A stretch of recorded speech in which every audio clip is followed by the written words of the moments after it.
think we're live. Stream health orange, of course.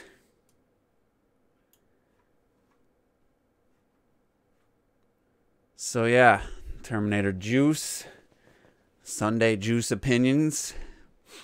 I was gonna do one Friday night, and I just got distracted. I've been binge watching Game of Thrones. I'm caught up, but I wanted a second viewing of every episode until the new season starts, and so I decided to binge that Friday and yesterday. I'm up halfway through season 4 in less than a week, so wait till we get some people in here before we get into the main topic. I'm going to use my Game of Thrones experience though to talk when I talk about Google Stadia a little bit more. So if you saw the podcast last week, kind of went over it. I would say Ms. T and myself were probably playing devil's advocate more, trying to find the positives if there were any type of thing. So I don't want people to think that I'm just all about this Google Stadia. So I wanted to give my personal opinions without the influence of others. And yeah, so go into that. While people are here, actually, let me do this real quick. So I've been trying to promote Clocked It, his YouTube channel, and the rest of the guys, they have a decent amount of subscribers. Clocked It has just it angers me, his subscriber totals, with the quality of his video, and I think he's just has great opinions and personality, and we'll watch his latest video, which I have a link to his channel in the description. So I'm going to give Clocked It a little shout out. So this is his video, and it's one of the funniest intros I've seen in a while. He was revealing his face. He started showing everybody the fact that everybody's been on camera.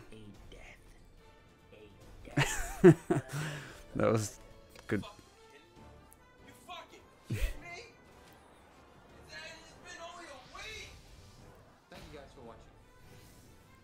Mr. Hair right there. Yeah, Clocked It is a real gamer. I mean, just brilliant. A brilliant fucking intro to reveal yourself on camera. And then Predator is one of the best movies of all time. If you don't know that, it's because you haven't watched it.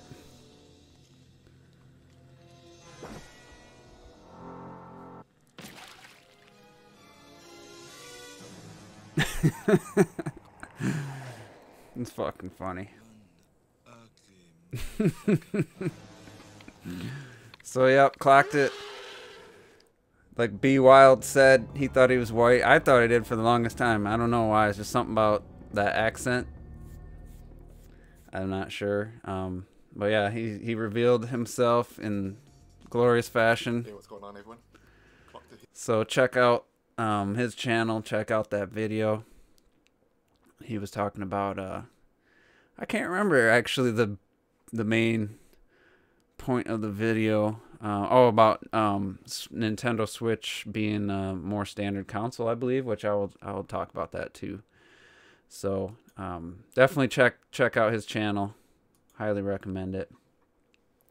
And yeah, so we'll get into the Stadia stuff in a minute. I just talk about we got Yoshi's Crafted World coming out on Friday. Unraveled 2 just came out Friday, and actually Go Nintendo had a playthrough of the opening level, and it actually looks really cool. I didn't give that game much attention because it came out same time as Hollow Knight, basically, on the Switch, and it was just, I was all into Rocket League and stuff, so with it coming out, or it's out on the Switch now, I was hoping Go Nintendo's would be higher up. I'm kind of wishing I would have played it because the first level looks pretty good. There it is. There's a graphics mode and a performance mode. Cause I was talking about how I thought it looked like a terrible port in the direct. Make this full screen. Hello, my friends. And I gotta say, Today, it doesn't look great. Something completely unheard of. We're playing an EA published game. This is the quality mode, and I think it looks crazy, right?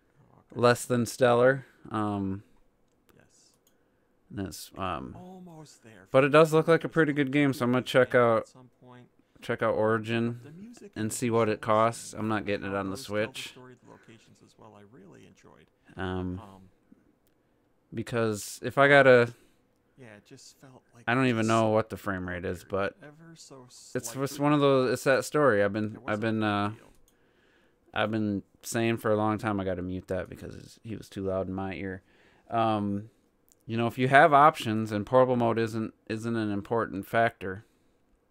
If you have other systems, then it becomes you're buying the game because you just want to support a developer on that, you know, releasing games on the system, or you want to play it on your favorite platform. But and this will get into the whole graphics whole thing, the video I made. I don't know if that was my last Juice Opinions or the one before. And it's just a question of each game for me is a different scenario, different pros and cons. And I would say one of Unraveled's strongest attributes is its visuals, I would guess. And if I can get the best visuals at the 60, and this is even, I mean, this doesn't look great to me, and this is probably the 30 frames per second option. But if I can play a platformer at 60 and have it look great, then I'm going to go with that option over 30. So, you know, graphics hoe. But, I mean, it doesn't look terrible, I guess, on the Switch here. But this is the lower frame option. Let's look at it for PS4.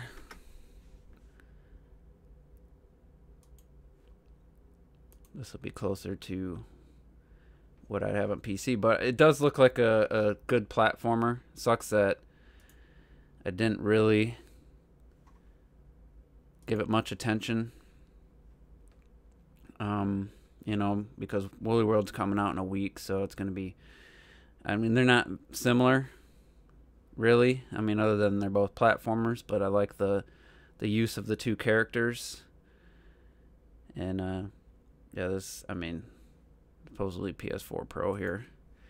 But if I can just get it at 60, I know it's going to be a lock 60. I'm going to do that for a platformer like this. It does seem to have more tight controls than I would have thought. I kind of assumed it was a floaty type of game, more like a Little Big Planet, but it doesn't look to be that way. So I'm going to try to pick it up cheap on Origin, on PC, maybe PS4. We'll see, but it does look like a pretty cool game. And you know, if you only have a Switch, I'd say it looks worthy of a purchase now that I've seen more of the game. And this is just the opening level. I haven't looked at beyond the opening level. So, but yeah, you see, you have to use split the character to use the two, switching back and forth if you're playing by yourself. And it looks like a really cool mechanic. So you got to hold with blue, separate the red, and then come over here and stand so you can get blue. And I like that kind of puzzle platforming, kind of like the Trine series. So I might even pick it up depending on the price. I could jump on Origin right now and see what it costs. Or I don't know if it's on Steam. But that's definitely a game that's now on my radar. Thanks to it coming to Switch. I'm not going to get it on Switch, but it, just like Hellblade, just kind of reminded me of a game I kind of had forgotten about. Let's go over here now. So let's look at Unraveled. Unraveled 2.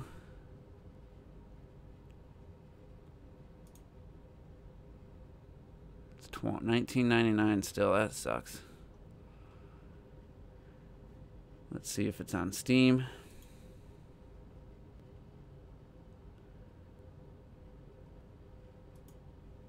But yeah, it's definitely a game that's been reawakened. I always thought Unraveled 1 looked okay. Came out around, I think, right before Woolly World, if I'm not mistaken. I don't know. No, they're not on Steam.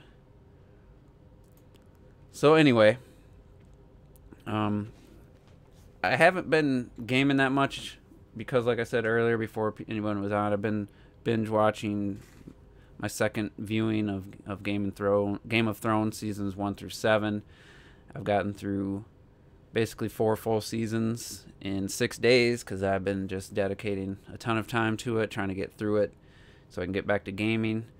I could go back and forth, but I kind of just like watching the episodes in succession. It's way better than waiting a week between each episode, so I kind of just want to get through it.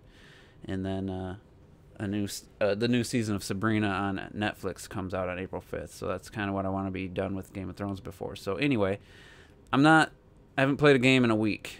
I haven't turned on my Switch in over 2 weeks.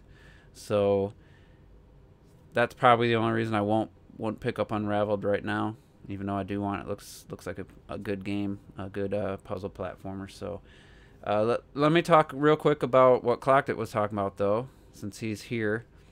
In the Switch as a standard console, and I forgot to bring that up when I was talking about in my graphics horror video.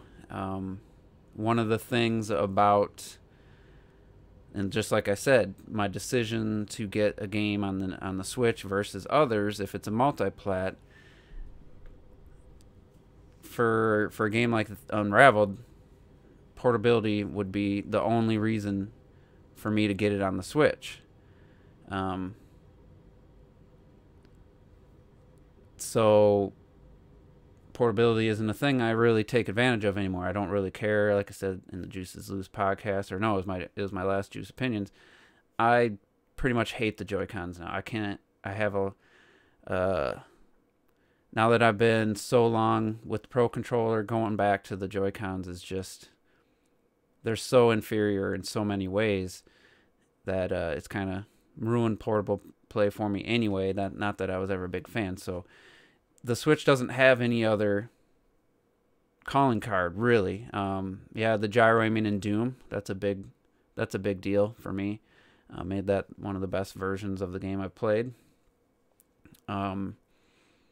But other than that, what's special about the Switch? You know, there's a few little, like the speed of the system, obviously how quickly you're getting in games and stuff. That's good, but I mean, on my Xbox and PlayStation, if I leave a game resumed, I get right back in an instant as well. It's only if you close the game completely that the Switch has a big advantage. So in past Nintendo systems, I've almost always had some kind of appeal that even if it was a multi-plat, you had a reason to pick it up on the Nintendo system. With the Wii, with the pointer controls, I know Red Knight, Call of Duty, he absolutely loved the Wii Remote Nunchuck for controlling a first-person shooter like that. And then with the Wii U, you got the same controls, but you actually got 60 frames per second. I couldn't play that dog shit Wii version, and it wasn't just the frame rate. It's just the lack of any kind of audio, any kind of like I was used to being able to hear people behind me and have that competitive advantage there, and the multiplayer, having your account, having your progress, and having friends easy to partner up with and stuff. The Wii definitely didn't have that. The Wii U was a better step forward, but I wasn't gonna play Call of Duty on the Wii when all my friends had the 360 version, plus all the sacrifices, and I was terrible at the motion aiming with that. But the Wii U, that was an option. Off TV was an option. and there wasn't much of a sacrifice compared to the first 2 years of the first year of the Wii U's life. The games were comparable graphically and stuff to the Xbox 360 and the PS3. Plus, you got the off TV play if you needed it, and you had the controller options of motion aiming and stuff for a game like Call of Duty. There was some incentive there, and there were not a lot of sacrifices.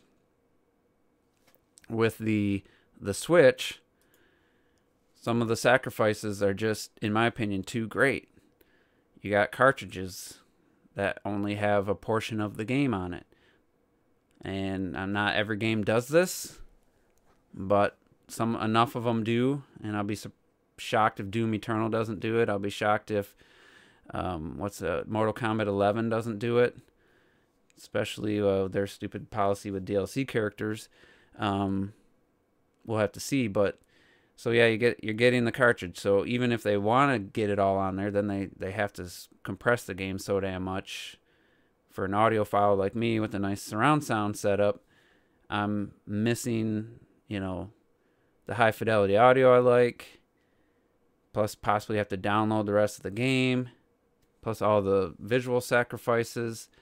The only reason I would get the Switch version of a multiplat would be for playing with friends, because that's where all my friends play. Even though we haven't played Smash in over 2 weeks, but if I was going to get a multiplayer game or Mortal Kombat 11, it would be the Switch version if other people got it. So that's really the only saving grace right now for me for multiplats. Other than that, it's just Nintendo's exclusive games that make the Switch a special system. And it's, games are what you buy a system for. So that's a strong selling point for me. I have no regrets about buying it, but let's be real.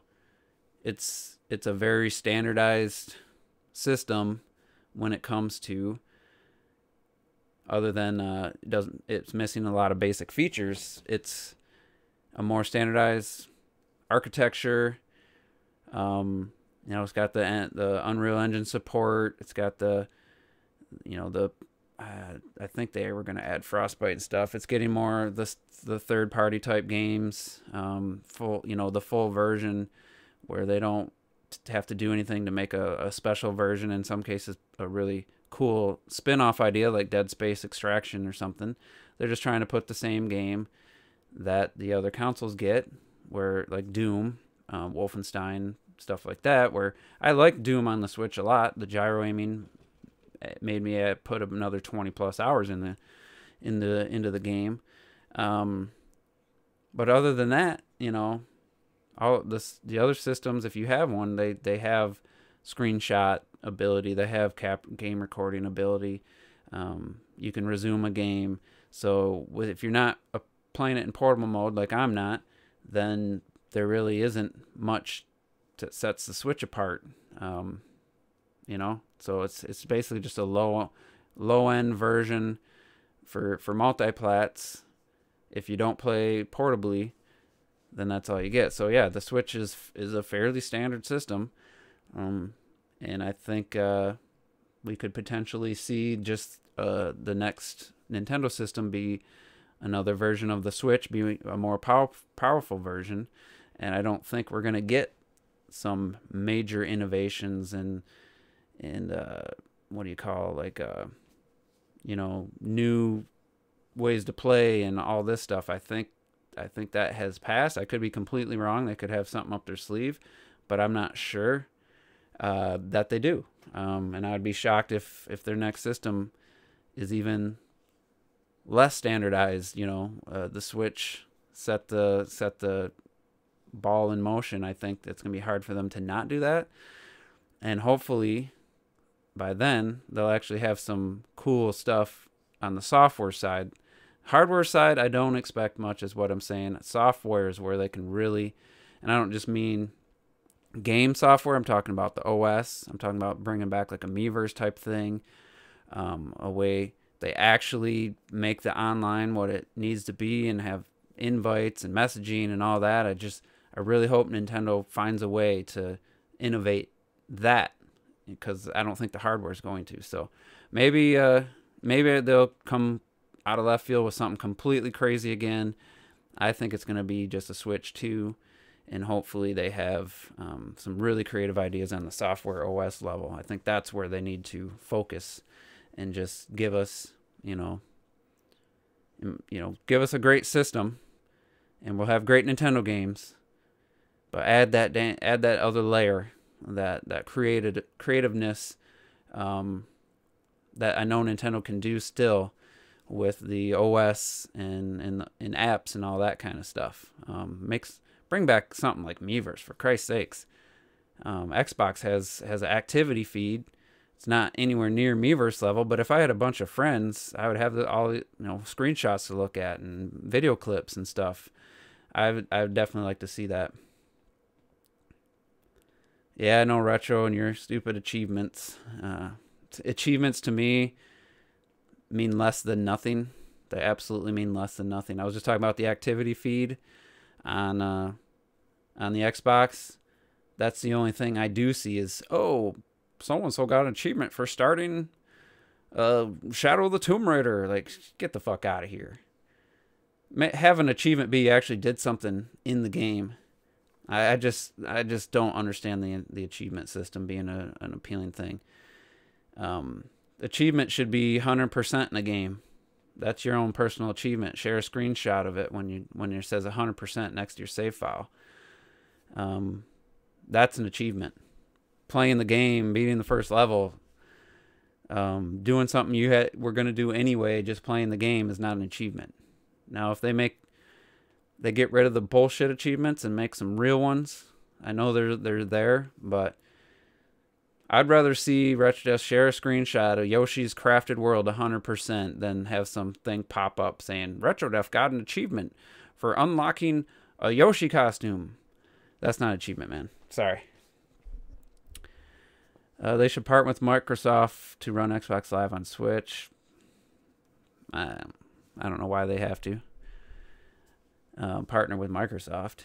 It's like, yeah, Microsoft has Xbox Live, but just copy what they did. It's not... Nintendo has the money and talent to come up with creative stuff. The Miiverse was a better version of what Xbox Live activity feed is, but they definitely need help. I'm not saying they don't. They definitely need help. They need somebody to just make the decision that needs to be what Xbox Live and PlayStation Now offer. And it needs to be really easy and simple for your actual users to use, to talk to their friends, to invite, to chat with their friends. It needs to be really easy and really creative. So I don't think they need to partner with Microsoft, but I also don't think Microsoft is going to make another console after the next Xbox. I think that's their last system. Let me read some comments here.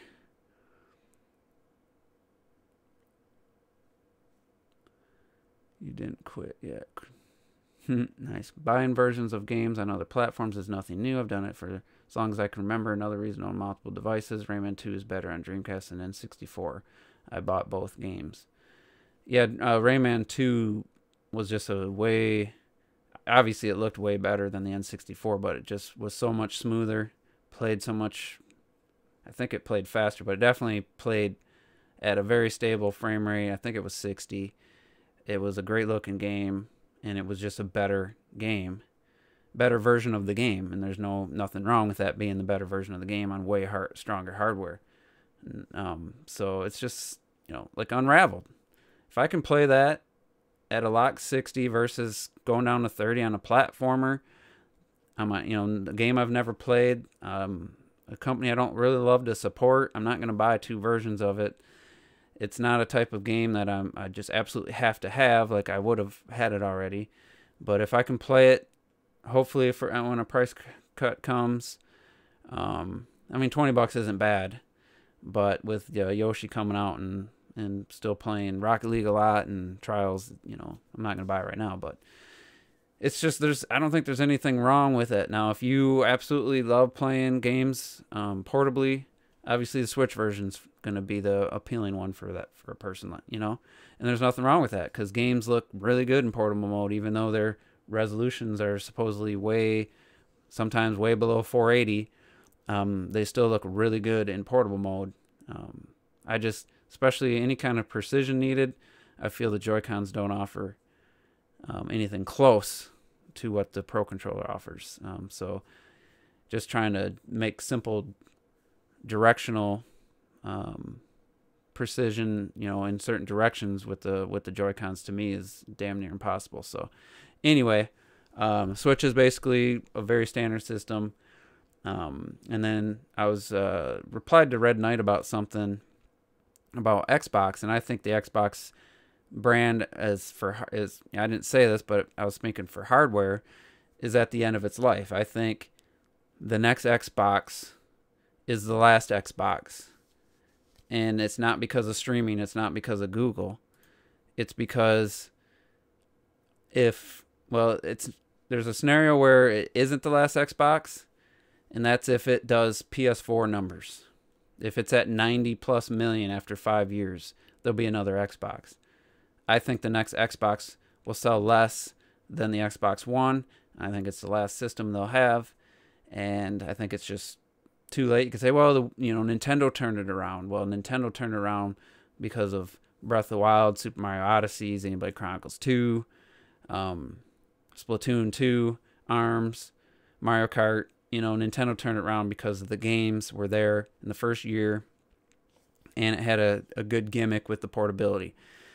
Xbox is going to have a new Halo and a new Forza and maybe some couple new IPs. They just don't have the first party exclusive lineup. You're like, well, they bought 5 studios. Well, 3 of those studios were already making games for them, so that means nothing. Ninja Theory, they made Hellblade, which is a great game, but they also made Heavenly Sword, and I forget the other game that wasn't that great.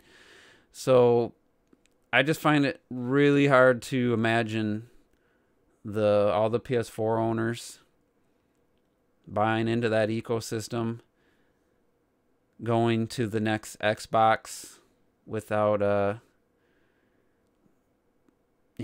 major exclusives. Like if you played, let's say you're a PlayStation guy, you got PS4, you liked God of War probably even more. I liked it, but there's people who liked it way more than I did. There's idiots who think Spider-Man is the greatest action game they've played. So what are they gonna? They're gonna buy a new Xbox knowing that the next God of War and the next Spider-Man are coming to the PlayStation 5. Like, they might eventually get an Xbox years later, kind of like I did.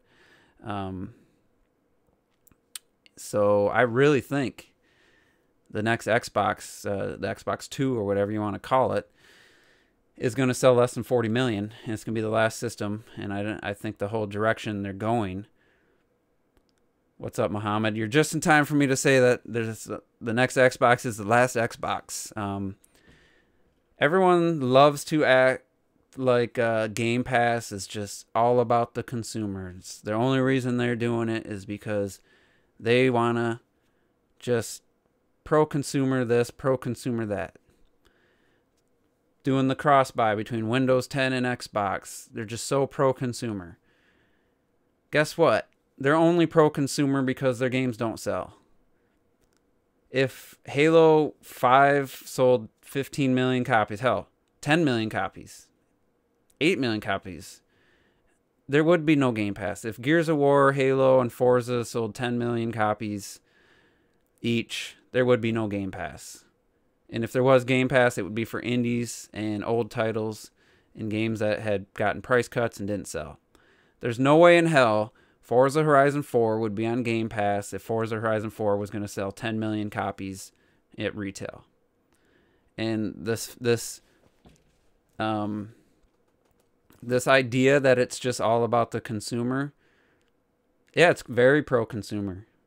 But like I just said, if Xbox had a game sell 12 million in 2 months like Smash Brothers, they wouldn't be putting games like that on Game Pass. They just don't have those games. Forza sell 1 million copies. Not terrible, but It is what it is. Forza 7 sold like 1.2 million copies. Forza Horizon, probably less than that because a lot of people played it on Game Pass. I started it on Game Pass, and I loved it so much that I entered my code that I got with my Xbox. Otherwise, I was going to sell the code. But I wanted to own the game. That, to me, is the only reason you're getting launch titles, exclusives on Game Pass. Are they going to continue it? Do they have to continue it now? They kind of do. But all it's gonna take is Halo Infinite to just be this mind-blowing the pre-sales and stuff in the millions for them to say, it's not going to be available at Game Pass, on Game Pass. It's only going to take one game. Hell no, Anaconda will not be the last Xbox. Dude, do you even follow Microsoft? Like, their new CEO, he's all about cutting all their failed projects. Phones gone. They went all in with cloud. They got the the tablets, the Surface. They're keeping that. They're basically cutting down anything that's not really profitable, and I think this is Xbox's last chance. Now, I'm not in boardrooms, I'm not in that, but I do work next to a huge Microsoft fan, and he thinks this new CEO he tells me a lot of the stuff because he follows it, and it's like, yeah, he's cutting anything that's not super not popular, creating money, what's profitable. That's what I was looking for. So I think Xbox comes out, let's say they got the system, it's more powerful. They need the new system out in the end of 2019. They need that. They need a restart. They need a reboot. Will it be out that early? No, I think it'll be out early 2020. Sony could go probably another 2 years, if not longer, with games like The Last of Us and Ghost of Tsushima. They could have a God of War sequel. They could have a Spider-Man sequel, another Uncharted. They could have all this on the PS4 and the PS4 Pro. Those games still look amazing. They have big sales numbers. The system will easily hit over 100 million, probably get close to, depending on when the new system comes out. PS4 could get close to the 150 of the PS2 if they kept it around 3 more years. They don't need a new system. The only reason they'll put one out is if Xbox puts one out and the third parties are like, yeah, we're not bringing a game to your PS4 because this Xbox and PC versions are so much more powerful, that we can't do it. And Microsoft's but I think they're going to be out first, and then Sony can just, okay, here's what a PS5 needs to be, because their PS4 did so well, and I think it was almost profitable from day one, if not after the first year. So they made some money, and they can make sure their next system is as powerful or maybe more powerful than the next Xbox. If they keep the exclusive content and all the exclusive games, the first party must-haves, it's Microsoft just, to me, doesn't have a chance. They don't have the IPs. They pretty much put in place a system that's friendly to consumers but not to selling hardware. I can go on the Windows Store right now. I could buy Gears 4. I'll be able to buy Gears 5. I'll be able to get her Forza Motorsports 8. If that continues, I'm about to upgrade my PC. So guess what? Unless my friend buys me the next Xbox, I'm not going to own it. I have one now. I have the Xbox One S. It was given to me. It's mainly used for Netflix and HBO Now. I own 3 games on it. I don't play Black Ops 4 anymore. Forza Horizon I finished, and Trials Rising only because I thought I'd do the online stuff more, but I actually, in retrospect, I wish I would just bought it on PC. So yeah, I just don't think Microsoft has Yeah, they have Crackdown. Crackdown 3 didn't even make the Xbox top 10 for the month of February because anybody who played it on Game Pass. Now you could say, well, if they get Game Pass on PC and on other systems, then they could have 100 million subscribers on Game Pass. They don't need that.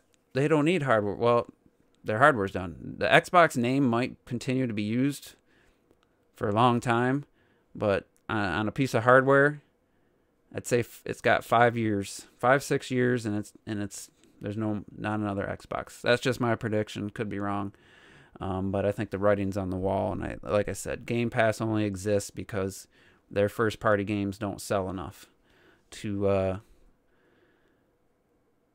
be standalone things. And this, the Game Pass service is just their way to try to make as much money. Kind of like when Nintendo had the Wii U out. What did they do? What did they do to try to make some money? Amiibos. NES Classic. You bought Mario Kart 8, you got a free game. You got Donkey Kong Country, or Tropical Freeze, or New Super Mario Brothers U, or Pikmin 3, or forget the other one, Wii Play or something. Not Wii Play. What the hell was it?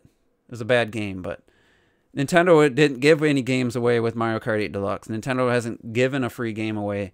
They only did that because the Wii U was failing. They only did Amiibos because the Wii U was failing, and they needed to fill that loss that they're not getting from games and hardware. That's what Xbox doing. That's what Game Pass is for.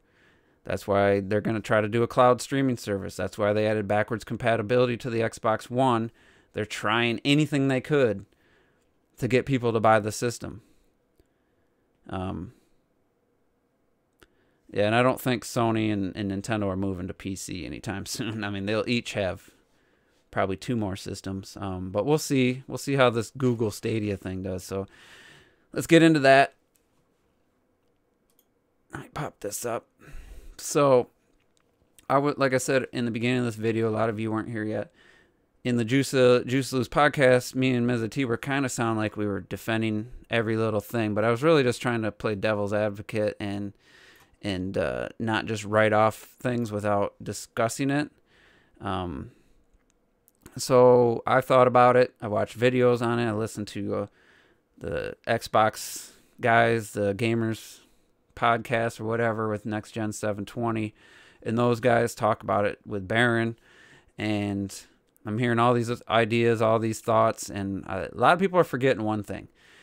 I keep hearing, well, all these kids, they're playing on their cell phones, and now they're gonna be able to play Assassin's Creed and Call of Duties on their cell phones, but when kids play on their cell phones, how do they play? They play like this. You think that Assassin's Creed Odyssey is all of a sudden going to be playable with touch controls and is going to be a playable experience? What did they show in the conference? This isn't it exactly, but they showed a controller. So let's watch this demo of their idea of how Stadia is going to be played. And I do believe this is really how it's going to be. So keyboard and mouse on a Chrome book, Pixel book. There is basically no hardware acceleration on that laptop whatsoever, and the game is running directly from our data center. So that's keyboard and mouse. All right. Here's the cell phone way to play. What's he doing? He's playing on a controller. He's playing on a fucking controller. How many kids are going to carry this around? Like the cell phone thing, to me, look at this bracket that goes on a controller. They're not even using the Google controller, which is weird. So you think all these cell phone players are gonna have a controller in their pocket so they can play? I don't. So I don't think the average cell phone guy is going to be like, oh, I want to play with my phone. Let me snap it into my controller quick. There will be some. But keyboard and mouse again. How's he playing the tablet? Oh, Google controller. Wired. they're not. I mean, maybe it comes, but they're not demoing touch controls or motion controls. We then move seamlessly to the TV. This is a cool TV is gimmick, cool wow moment. But how often are you going to go from your computer to your TV? Well, let me rephrase that. Going to walk from your computer right up to your TV and play. You're not. But a day later, you might play it on the different device. So they're showing it kind of in a sped up little flashy thing. Really, you're just going to, like you might have at lunch at work played it on your tablet with a controller, and then when you get home, you just play it on your TV, and it saves your progress. That part of it's cool. I think that's the best selling point, is like wherever you left off, you'll be able to resume. But they're not. Did they mention? They mentioned that what speed you'll need for the quality. All right. How many gigs do you got? How many gigs of data do you have a month? Are you one of those lucky that has unlimited? I have 15 gigs, and I use 10 a month just watching YouTube. So I guess most people, they assume, are going to have unlimited. So now you're using all this data playing games, because if you're streaming 1080p 60,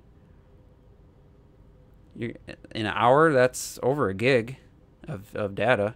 So that part of it isn't realistic for most people, because I'm guessing it's a small percentage of people have unlimited data, because it's pretty damn expensive. And then also, if you have a family and you're going, let's say, through Xfinity, they have a terabyte data limit for the month. So just streaming Netflix, if you got more than a few kids, just streaming Netflix and YouTube and stuff, I use about 300 gigabytes a month by myself. You're gonna double that with all the gaming I do. At least double that, if not more, just for me. You're gonna hit your data limits. There's a lot of roadblocks there that I didn't think about. So I don't think. How long will your phone still alive running AC with a controller? I mean, your phone battery. How many continuous hours of YouTube can you get on your phone without draining the battery down to like 20% or something? Because it's going to be the same. And if you're a gamer, people complain about the Switch is 3 hours. I don't get 3 hours on my phone if I was gaming or streaming. Maybe get about 3 hours, and my phone usually lasts about 30 hours on a charge, unless I watch an hour of Game of Thrones during the day on my phone at work, at lunch. So you're gonna have battery life. Your phone, your data is gonna be limited, unless you have unlimited. And they still throttle. If even unlimited, still throttle it down if you go excessive amounts. So that part of it, and you say, well, it'd be on Wi-Fi. Well, where I live, there is no Wi-Fi hotspots unless you're, I guess I can't even think of a place that has like legit. You could just connect to Wi-Fi, and it actually works fully. Like, it's not some terrible version, terrible limited, less than a megabyte per second or something, So it just doesn't seem like that part of it is that practical. The only part that I still say is appealing is the part where you don't have to buy a $500 graphics card to play the game on your PC. You don't have to go out and buy the next Xbox if you have a decent internet connection and a relatively newer computer like that. If you can stream 4K or 1080p 60 YouTube right now, you can play Google Stadia, theoretically, from what they said, at 1080p 60 or 4K 60. If you can watch a video, you can play it. So that's really the only selling point. You don't have to go out and spend $2,000 basically. If you build a computer from scratch or bought one, that can hit close to that 10.7 teraflop, whatever they're talking, level of visuals. I think the cheapest you could put a computer together would be 12 to 1400, and that's if you don't have to buy a monitor and stuff. But we don't know if you have to buy the game, or if you rent games, or if you pay a monthly fee and you have access to, you buy the bronze and you get Ubisoft games and indie games. If you buy the silver, you get Activision, Ubisoft. If you buy the gold, if you buy platinum and pay $50 a month, you can play every game, you know, that type of stuff. We don't know how that's going to work, so it's hard to say. The idea that you can click on a YouTube video of somebody playing, we'll just say like they showed Assassin's Creed or a multiplayer game, and you hit play now.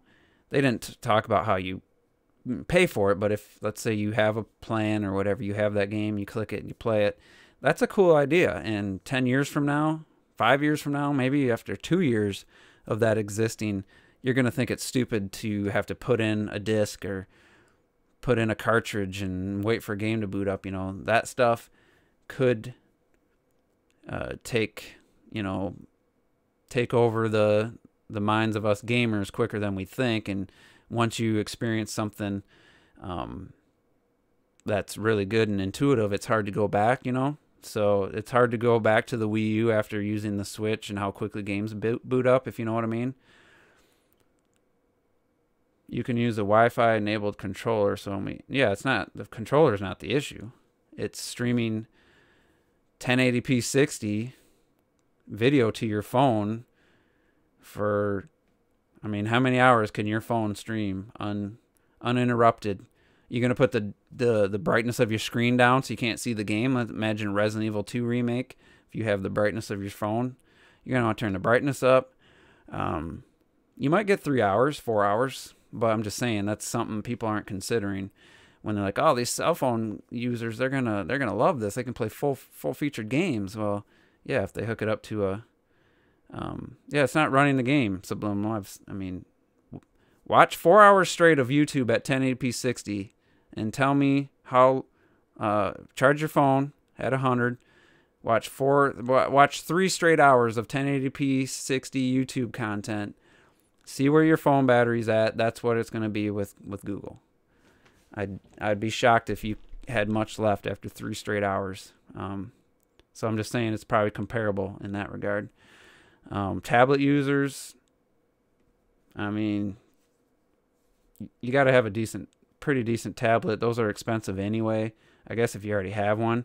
But a tablet costs more than an Xbox One X. Some tablets, Surface, the Pixel tablet, those cost as much as an Xbox One X. So I don't see that that being an alternative.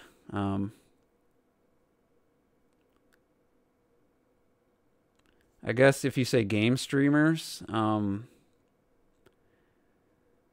they can still stream their game, though. They stream it now. So, I mean, what difference does it make to a streamer if they're streaming through Stadia, if they're streaming through, you know, an Xbox or PlayStation? They're still streaming. They're still getting the users. They're still making money. I guess if they were playing a multiplayer game and they wanted the people that pay them the right to play with them, you know, types of guys, those are what those streamers do. Oh, if you subscribe to me, you might be lucky enough to play a game with me. Yeah, so it's like, oh, jump in with I don't even know a streamer. With so and so, for $2 you can play with your favorite YouTuber. Yeah, no thanks. But there's people that pay to play with, even OJ. There's people that pay him money so they can play Mario Kart and stuff, Smash with him. So I guess they'd probably do that. So yeah, I would say Stadia's the biggest selling point is not having to buy expensive PC hardware. Yeah, donate to my Patreon and join my stupid Discord where all these people are saying random shit that doesn't have anything to do with the game or gaming industry. Yeah, I hear you, Unforgiven. I've never donated. There's a few people I think deserve to be making a living because they're just so entertaining.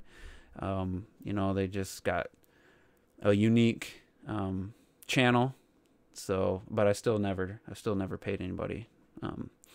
For me, YouTube is all about free, and watching someone play on YouTube, it's free. It's always been for me. I'm not gonna start paying for it. I'm not gonna, just because someone I'm watching play a game, I can click that play now and play with them. I'm not gonna. It's not gonna change. But anyway, and the thing I was gonna talk about, the whole streaming versus owning a game physically or digitally.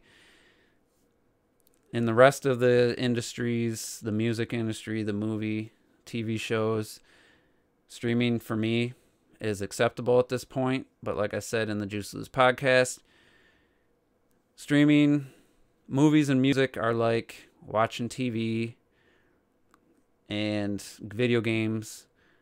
We'll say it how I said it. TV, streaming, movies, whatever. It's like watching the NBA or the NFL or the NHL or football over in Europe. That's what TV, music, and movies are like. Gaming is like playing that sport. So playing football, playing NBA or basketball, playing football in America. That's what gaming is. You can't replicate that. It's not the same. You can't just say, well, Netflix does it, iTunes, Pandora, whatever the other music service is. I just watched 4 seasons of Game of Thrones through HBO Now. I have a free trial, but when that's up, I'll pay $15 to watch 7 seasons versus paying $100 plus for the Blu-ray set. Now, I don't own it, but I don't really feel I need to watch it any more times than the second time. I'll be 2 times for every episode. I'm paying $15 for basically one-time use, and it's like renting it. I have no problem with that because, like I said, it's an there's no what's the word I'm looking for? It's a passive pastime. Gaming is a active pastime. You can't replicate that. And you go to the movie theater, you pay $10, you see the movie. Some people never watch that movie again. Some people like me will buy it on Blu-ray and watch it 3, 4, 5, 6 times after that. They'll watch it on TV for free on their. It's not free, but they're paying for the TV service. But they'll watch it again later. You're just sitting there, you watch it, you take it or leave it. Playing a game is a very personal experience. You become the character. You tell stories like Breath of the Wild, like you experienced it yourself. So ownership of something like that means a lot more to a lot more people than ownership of a movie you can't control, a TV show you can't control. Netflix, a lot of people, I think everybody I know has Netflix. They watch a lot of shows on there. A lot of them they'll never watch again. It's a one-time experience. But they paid money for it. So what did they get out of it? They got hours of entertainment. You could say, well, they get hours of entertainment for streaming a game. But a lot of games and a lot of gamers, they want to replay those games.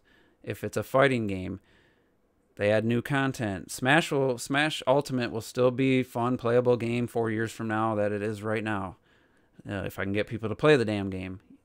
So the thought of either paying to own it, streaming own it, I don't know. And you can always play it as long as Google's around.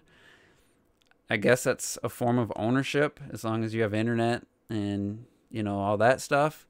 More than likely, you're not going to not have internet someday. But it's just a different feeling. I have a bunch of CDs behind me, but I haven't bought a new CD in years. A lot of people still buy albums, the actual vinyl albums. Never liked them. Never thought the sound of them was great like people claim. I'm an all digital guy. I love the sound of modern. Like I remember Eminem's what album was it? Slim Shady LP or whatever. One of the best sounding well-produced things I've ever heard in my life, and just if you had a good sound system, was just amazing. Now, would I rather listen to that or some crackly ass LP album? You know, like I've always been all about the high fidelity cleanness of digital when it comes to music. But anyway, so I just think the ownership thing's going to be a problem for a lot of people. A lot of younger gamers don't care, but a lot of younger gamers don't spend their own money right now. So why would they care? Their mom and dad buy them every damn thing. They're not used to working to having to pay for stuff, so nothing really has any value. I sold my Super NES and all my games to my cousin for like $100. I mean, I bought a few of those games myself. Everything else was given to me for Christmas or birthdays. I didn't know the value of things, and now I regretted it, and I bought it back from them years later. And you know, I probably never play it again, but I like to know I have it. But on the flip side, I know Clocked It, Retro Death are still here. I'm not going to boot up my Super NES probably ever again. I have a complete boxed, original box version of a Legend of Zelda: Link to the Past. It's a complete with the map, with the hint book. I'm never going to play that version again, but I treasure that I own it. The last 2 times I played it were on the Wii Virtual Console and the Wii U Virtual Console, and the next time I play it will be on the Wii U Virtual Console. I'm never going to play the Super NES version again, but I like that I have the original cartridge. I have no problem playing the Virtual Console version I own on the Wii U. You know, if my hard drive takes a dump and I can't re-download those 10 years from now, yeah, that's going to suck. I'm sure Nintendo will have them out available. I can buy a Super NES Classic somewhere, you know. So that part of it doesn't really mean anything to me. Playing on original hardware doesn't mean anything to me. Once it's moved to something else, I just don't care. There may never be another Virtual Console. Link to the Past may never be re-released. I'd be very shocked if Nintendo didn't find a way. If it's not a remake, I don't know that it'll ever be re-released. We could see it on the Switch, Nintendo Switch Online. They add Super NES games this year. If they do, Link to the Past will be one of the first ones, I guarantee it. So, but anyway, I just don't think Google Stadia has that many strong selling points. So much so that on Friday I ordered a brand new CPU and motherboard for my computer. That's going to be my first step. Then I'm going to get a higher end GPU close to the end of the year. And Google Stadia didn't change my mind one bit about doing that. So next weekend I bought a Ryzen 7 AMD 2700, which it's a good processor. It was $80 off, and it came with the Division 2, which I can sell. I'm selling to my friend for $20 because he's helping me out. So, you know, I got a 2012 CPU system. I'm upgrading to a 2018. So 6 years basically. And it's going to hopefully help with my streaming so I can stream actual gameplay without it taking a shit on me. And then I'll upgrade the GPU when needed for the next generation of gaming. So, yeah, I would rather not. I guess on my list of things I would have loved to spend my money on, this wasn't on the top, but the fact that the price got so tempting that I couldn't refuse, that's the only reason I did it. I was planning, yeah, I'm getting RAM. I just didn't have to buy it. My buddy he's got some DDR4 3200 speed RAM that his motherboard he can't run it at 3200. So he bought some cheaper stuff, and I'm giving him my old motherboard and CPU and RAM for the DDR4 RAM for my rig. So I didn't have to technically buy it, but I was gonna sell my old stuff for $100. So it was about an equal trade. So yeah, I'm gonna hopefully that's going to fix my streaming issues. And I know AMD's got a new generation Ryzen probably going to come out this year, but they won't fucking talk about it. They won't give us any details. So I'm buying the second gen Ryzen, and it's I paid $219 for a $300 CPU. Well, 2 weeks ago was a $300 CPU. Paid $219, got the Division 2 with it, and yeah, so all I had to buy was a motherboard and trade my old stuff to my buddy, and I got a nice upgrade for, I think it's about $370 total with the motherboard I bought. So I'm pretty happy about that. And then yeah, we'll see what happens in the future as far as graphics cards and stuff. But I think mine's currently is still holding up pretty good. So not buying a whole new system, Unforgiven, just the motherboard, CPU, and RAM. I have a nice CPU cooler already, and I'm going to keep my same case. All my I've been looking to the right for a long time. I'm going to keep my case and my 2 solid states and all that intact, because I don't care about the whole RGB, the LED lights and all that. I don't care. My computer's off to the side. I don't see it. So anyway, that's going to be it for this Juice Opinions. Tomorrow we'll have a podcast. I'm not sure what we're going to talk about. I didn't watch the Nindies thing. Yeah, I would buy you a PC, clocked it, if I thought you'd ever play it. Can't even get you guys to play damn Smash Brothers. So yeah. Anyway, I didn't watch the Nindy showcase. I seen a few highlights. I don't care about Cuphead. Never cared about that game when they showed it. Yeah, but everybody raved about the art style.